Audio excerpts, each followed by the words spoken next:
Fala galera, beleza? Mais um Market Warm-up, dessa vez gravado, não estou aqui ao vivo. Hoje é dia 1º de janeiro. Esse programa está disponível aqui a partir do dia 1º de janeiro. Tá todo mundo meio que nesse horário, 1º de janeiro, 9 da manhã, tá todo mundo dormindo. Por conta da festa de ontem à noite, ou quase todo mundo dormindo. Então deixei para vocês aqui gravado um programa, vai ficar disponível aí a semana toda, enfim, está disponível dentro do YouTube aqui da Active. Se você gostar, quiser indicar para alguém assistir, está ali à disposição. E se gostou, poxa, aperta o joinha, vai lá, dá o seu apoio aqui para mim, para a gente continuar montando o programa aqui toda semana. E também já aproveita aqui, ó, Adilson está esperto, hein? Antes de eu pedir, ele já botou, ó.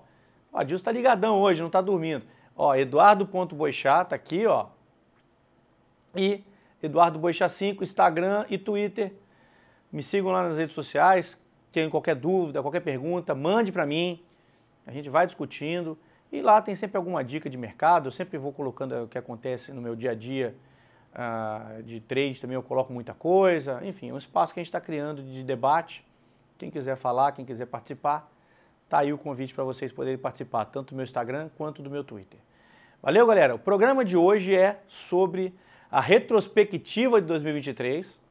Muito bonito, mas o mais legal é o que eu acho que pode acontecer para 2024. Para trás já está escrito, né? A gente só pode mudar o futuro, né? Então, mas o que aconteceu em 2023? Eu acho que é importante a gente entender o que está acontecendo, o que aconteceu recente, para a gente poder enxergar ali na frente quais são os próximos caminhos, né? Eu escrevi um texto, tem um site que chama Acontecendo Aqui, que eu tenho uma coluna lá nesse site de economia, e eu escrevi um texto no final do ano passado sobre o que eu achava que seria o ano de 2023. Ou seja, quais eram as minhas expectativas para o ano novo, que seria 2023. E eu trouxe aqui a retrospectiva para a gente ver se eu acertei muito ou errei muito. É aquele negócio da bola de cristal, né?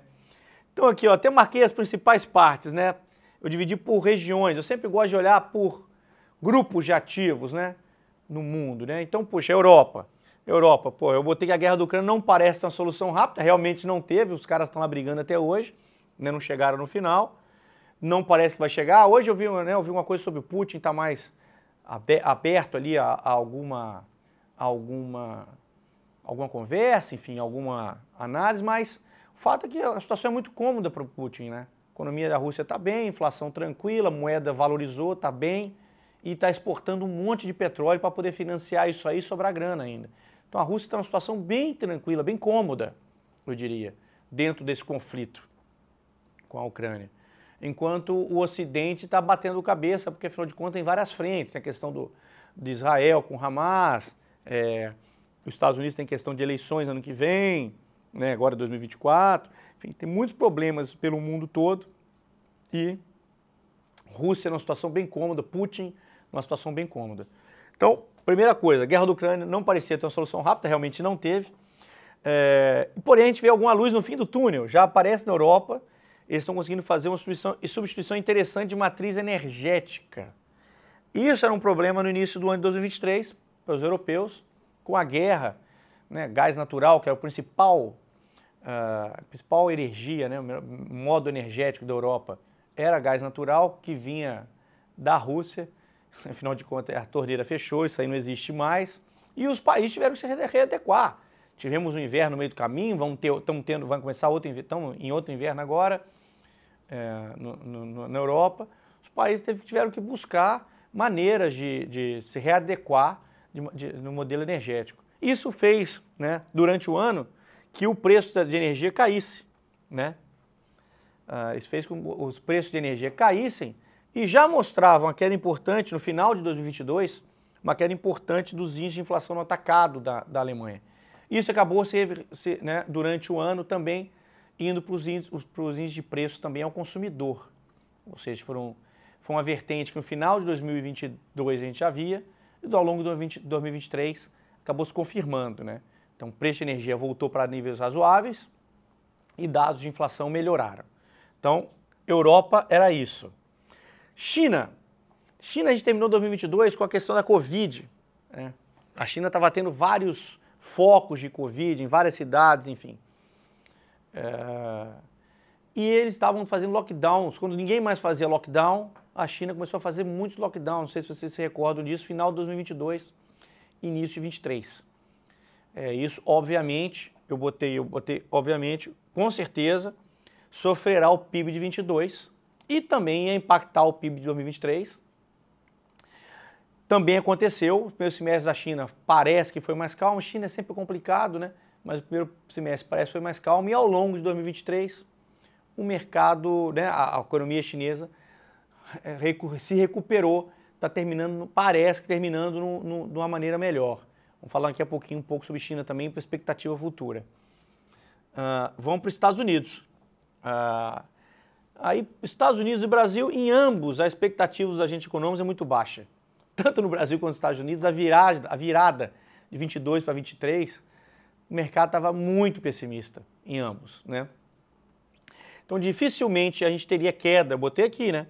Dificilmente a gente teria queda de juros em 2023, pelo contrário, ainda teríamos muito mais altas de juros. Também aconteceu isso ao longo de 2023, não tivemos quedas, tivemos mais altas de juros. E enquanto os números de emprego não mostrarem alguma reversão, ou seja, o número de emprego estava voando os números de emprego, só subia. A economia americana só abria mais vaga, mais vaga, mais vaga, mais vaga. E eu mencionei isso, que enquanto a gente não tivesse nenhuma reversão nesse processo, ou seja, que menos vagas de emprego fossem criadas, o mercado de trabalho americano se estabilizasse um pouco, né, a gente não deveria ver uma virada consistente dos índices de inflação. Só que essa é uma expectativa amplamente esperada, então talvez os preços ativos já embutam a maior parte do movimento. Ou seja, isso tudo é que eu acertei. Eu botei, até marquei, porque isso tudo realmente acertei. Os juros nos Estados Unidos só subiram.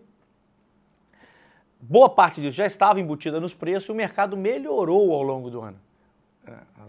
Os principais índices acionários americanos subiram ao longo do ano. Então, também acertei essa passagem aqui também. E no Brasil, eu botei que aqui estava tudo tão fácil, mas tão fácil, que basta o novo governo não errar, que as coisas devem seguir bem. Que foi isso também que aconteceu, né? O atual governo não fez nada demais ao longo de 2024, né? Aprovou um arcabouço fiscal, que é uma piora da regra fiscal, mas é que o negócio poderia ser pior, não foi tão pior, né? Então, uma regra fiscal ok, é melhor do que não ter nenhuma regra, pelo menos temos uma regra, que é o novo arcabouço fiscal. Botei que a gente teria uma reforma tributária, né, que só deve chancelar mais ou menos de impostos. Pô, acertei os dois também.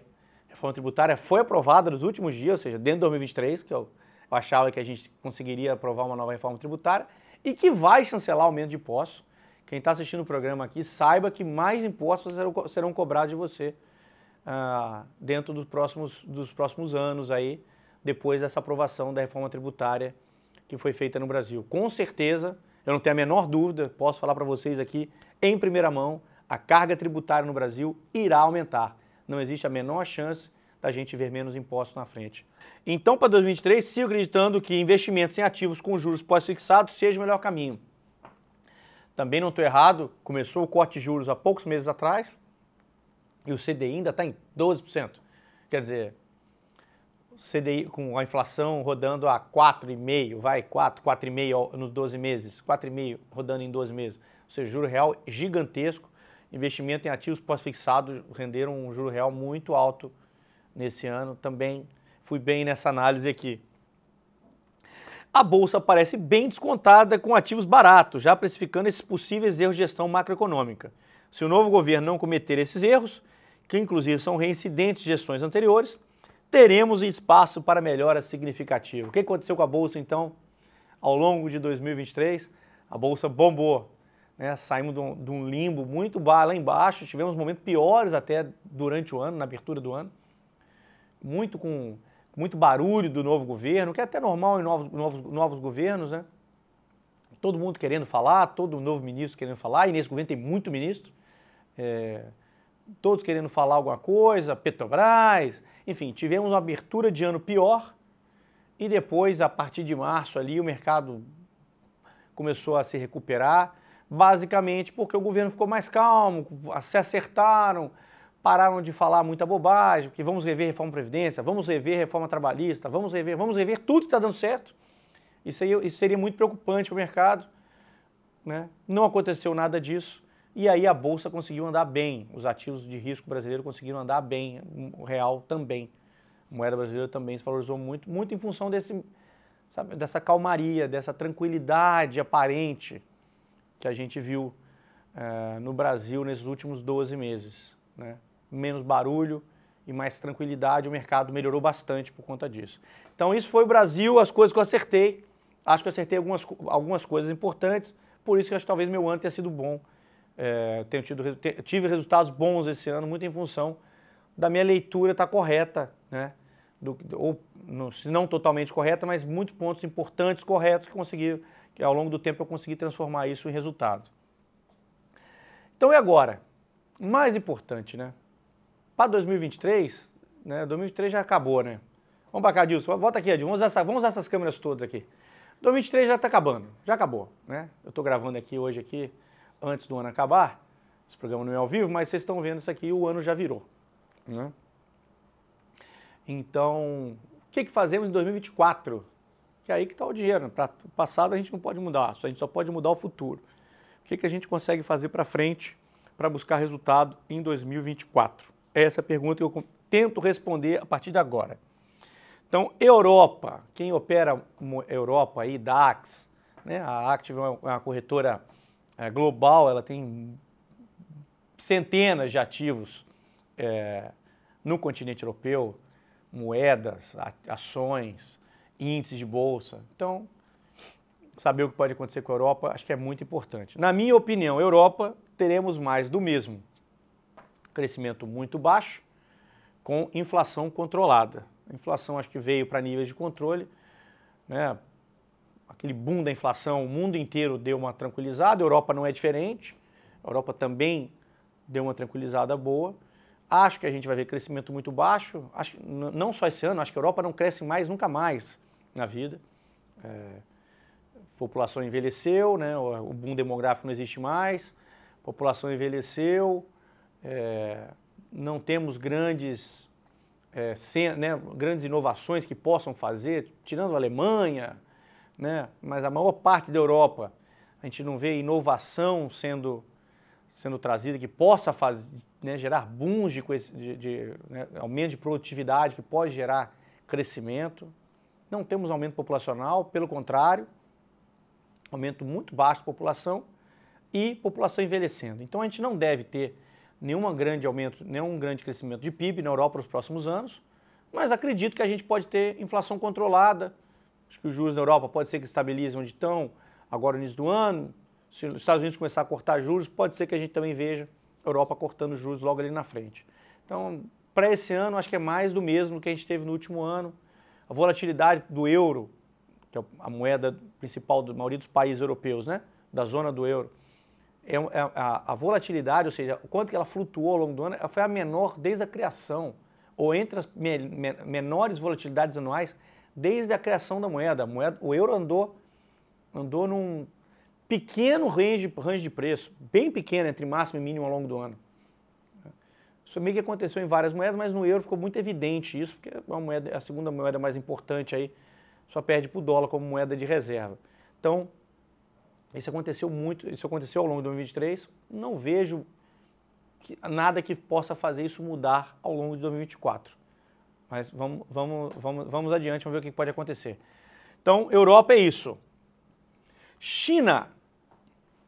Bom, China, primeira coisa, galera, não dá para confiar em nada que vem da China, né? O IBGE da China é do governo e o governo publica o que ele quer, né? Nosso amigo aqui do IBGE do Brasil, Márcio Postman, grande personagem, está querendo fazer mais ou menos isso com o IBGE brasileiro. Tomara que ele não consiga, né? Para a gente poder continuar confiando nos dados que são divulgados, estatísticos, né? Divulgados pelo IBGE no Brasil. Na China não dá para acreditar em nada.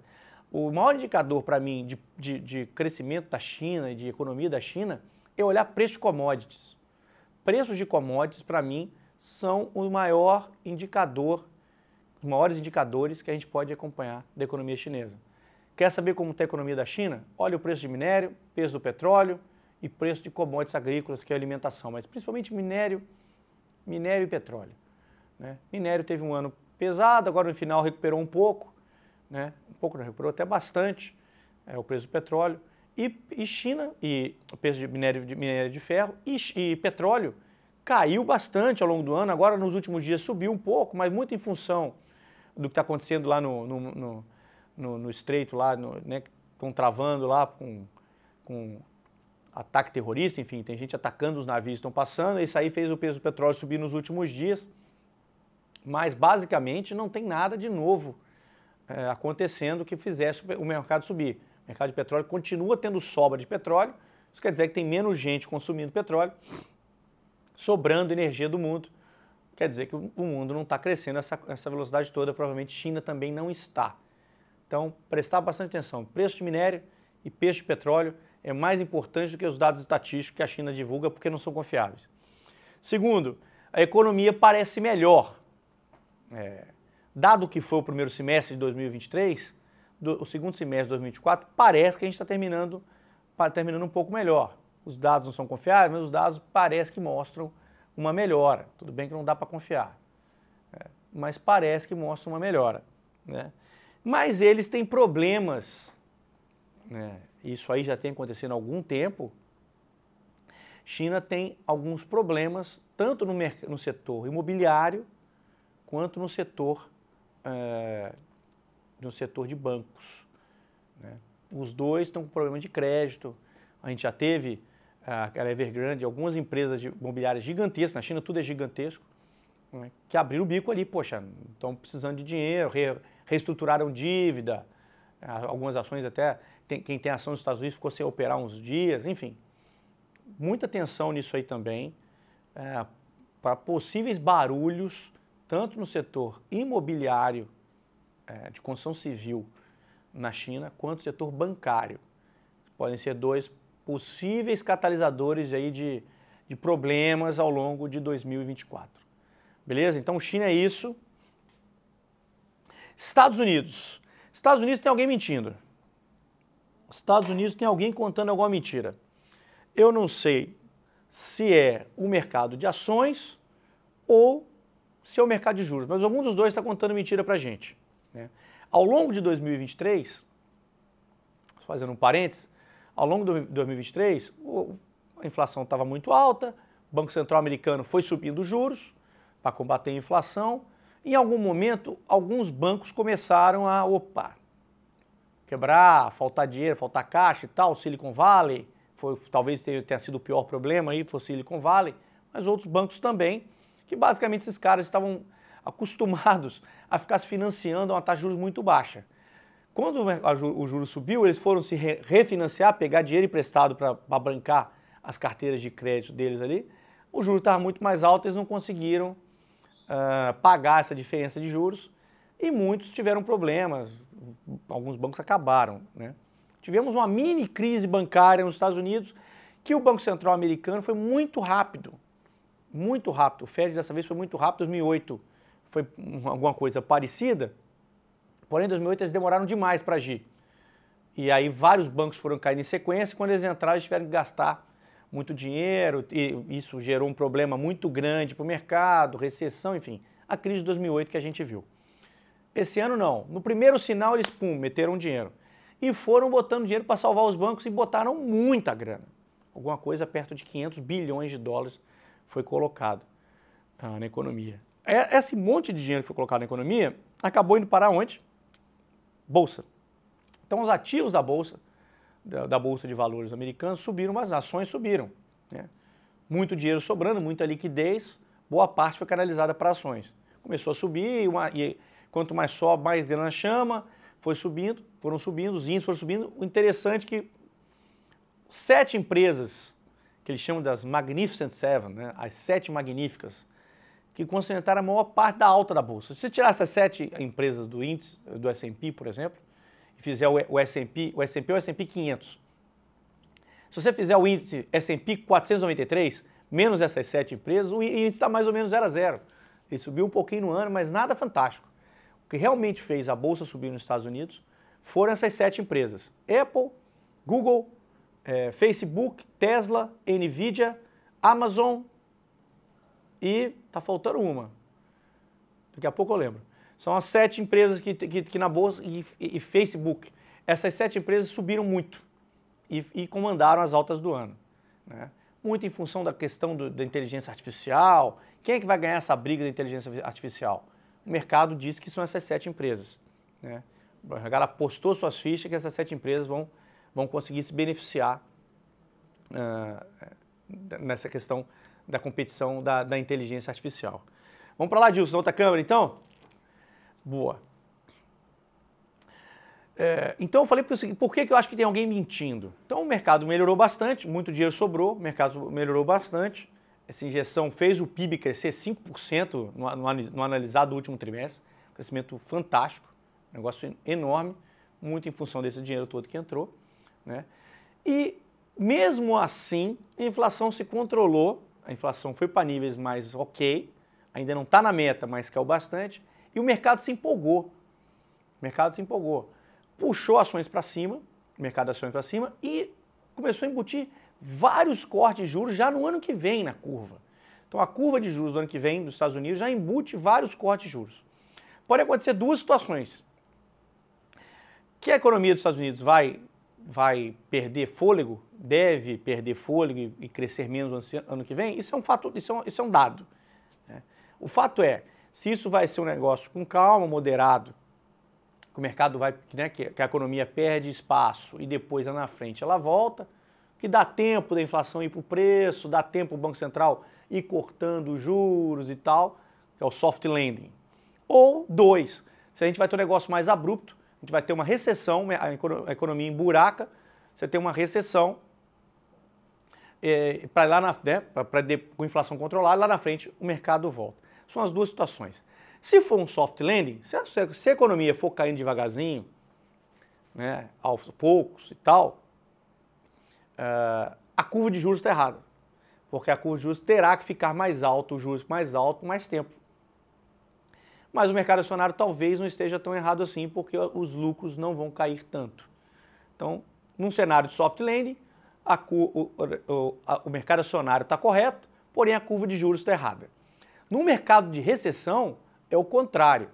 Se os Estados Unidos emburacar muito rápido, se a economia emburacar muito rápido e a gente tiver uma recessão, provavelmente as ações vão cair, porque o lucro das empresas vai cair e o Banco Central americano vai ser obrigado a cortar juros mais rápido ainda, para poder reativar a economia.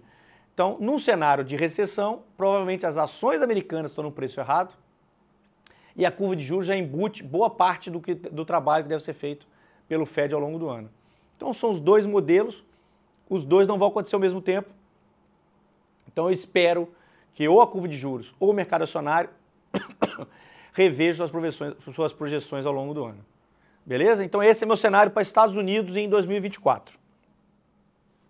E aí vamos para o Brasil.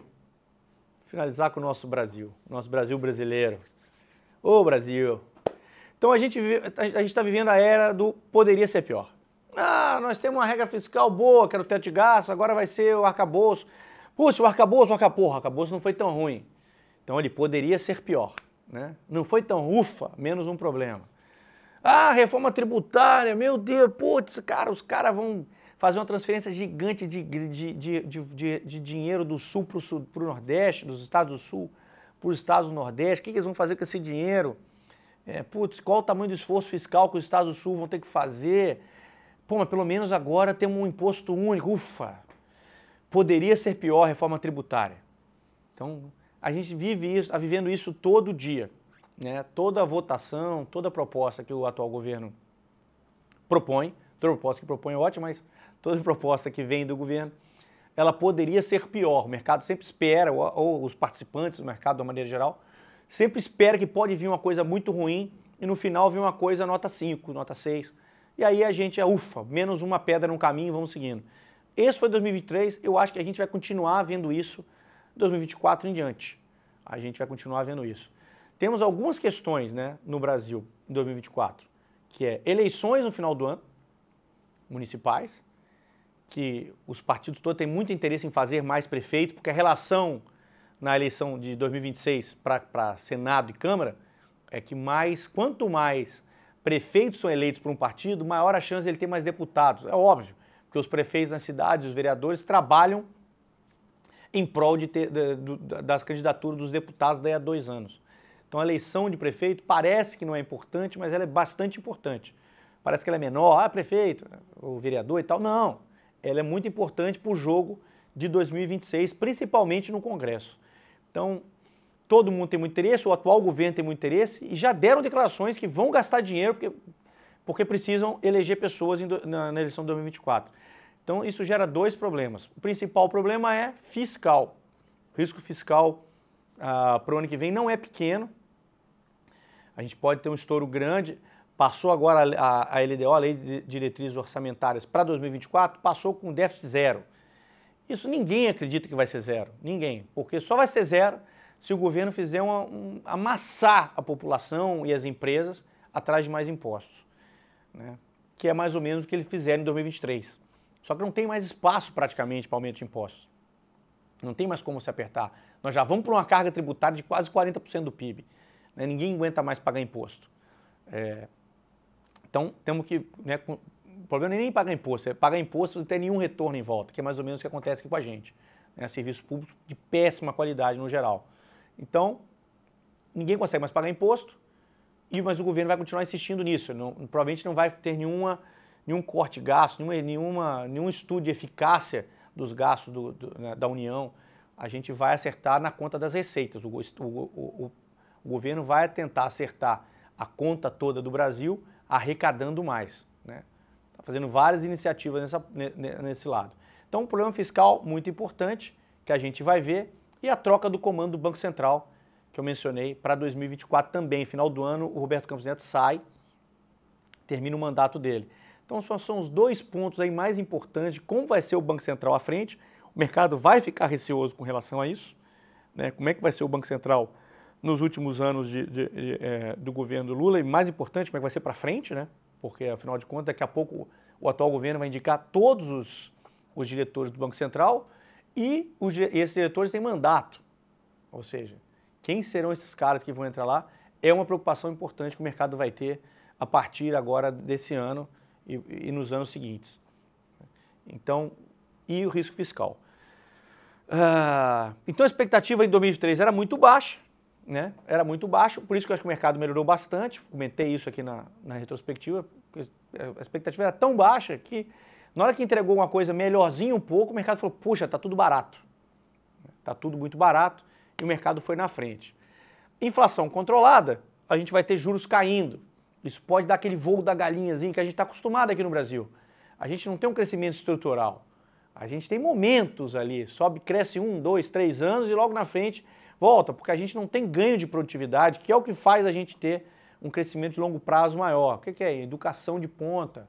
A gente não tem, são os números agora do PISA aí, horrorosos, a gente está liderando os piores, né? Estamos lá embaixo na tabela de classificação do PISA. Não temos nenhuma mudança no cenário de educação no Brasil. Então, a gente não vai ter aumento de produtividade. Não tendo aumento de produtividade, não tem como a gente crescer PIB. A gente vai ter momentos. O juro caiu, opa, tem um boomzinho, o governo botou mais dinheiro aqui na economia em tal lugar, tem um pouco mais de compra, algum setor puxa um pouquinho mais, mas com bastante, né, com consistência, a gente só vê isso em poucos setores, por exemplo, o agronegócio. Por que o agronegócio anda? Porque o agronegócio tem investimento, o agronegócio tem aumento de produtividade, né? A produtividade média do agronegócio só cresce. Na mesma área, os caras todo ano batem recorde de produtividade, na mesma área plantada. Ou seja, tem estudo aí, tem tecnologia, e isso faz a gente caminhar. Então, o agronegócio tem carregado nas costas a economia brasileira, só pegar o número do PIB desse ano. Então, juros caindo deve dar aquela respiradinha no mercado de novo. E o fiscal problemático, né? De novo falando do fiscal, e a gente deve ver aumento de impostos.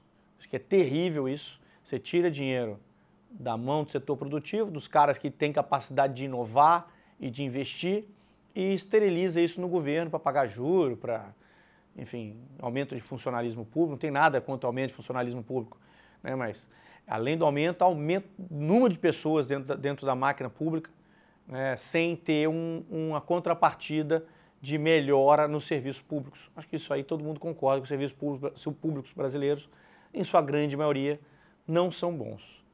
Beleza, galera? Acho que eu falei um pouquinho aí sobre as minhas expectativas aí para 2024. Concorda, não concorda? Deixa aqui teu comentário aqui embaixo. A gente discute. Quiser, manda mensagem para mim, tanto no Instagram quanto no Twitter. Não, concordo, Boixá. Puta, acho que o governo está fazendo um excelente trabalho aqui, ali. Manda lá, a gente conversa. Estou aberto, trocar ideias com educação é comigo mesmo. Valeu, galera. Então, obrigado.